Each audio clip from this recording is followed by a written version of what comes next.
নমস্কার, কেমন আছেন সবাই? রেসিপি বাই প্রিয়মস মনি চ্যানেলে আপনাদের স্বাগত জানাই। আজ আমি আপনাদের ঘুগনির রেসিপি বানিয়ে দেখাবো, যেটা আমি নর্মাল ওয়েতে বাড়িতে বানিয়ে থাকি। এরপর আলু, পেঁয়াজ, টমেটোকে মিহি করে কুচিয়ে নিয়েছি।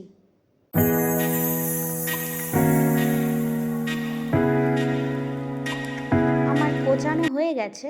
এবার বাকি বেঁচে থাকা পেঁয়াজ, আদা, রসুন, লঙ্কা সমস্তকে মিক্সিতে পেস্ট করে নেব।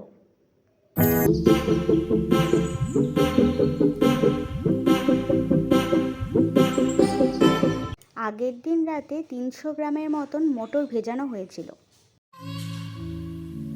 যা আমি প্রেসার কুকারে হলুদ এবং লবণ দিয়ে 3টে হুইসেল দিয়ে নেব।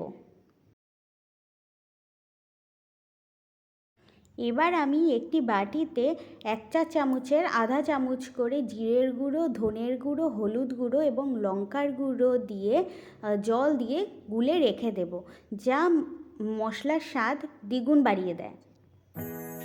মটর আমাদের সেদ্ধ হয়ে গেছে। এবার কড়াইতে এক এক করে তেজপাতা, শুকনো লঙ্কা, জিরে ফোড়ন দিয়ে দেব। এবার ধীরে ধীরে পেঁয়াজ কুচি, পেস্ট করা বাটা মশলা দিয়ে কষিয়ে নিতে হবে।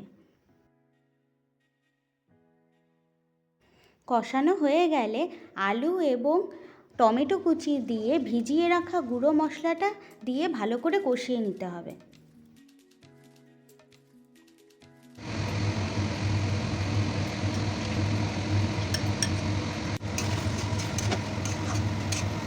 এখানে একটু স্বাদ মতো লবণ দিয়ে নিয়েছিলাম।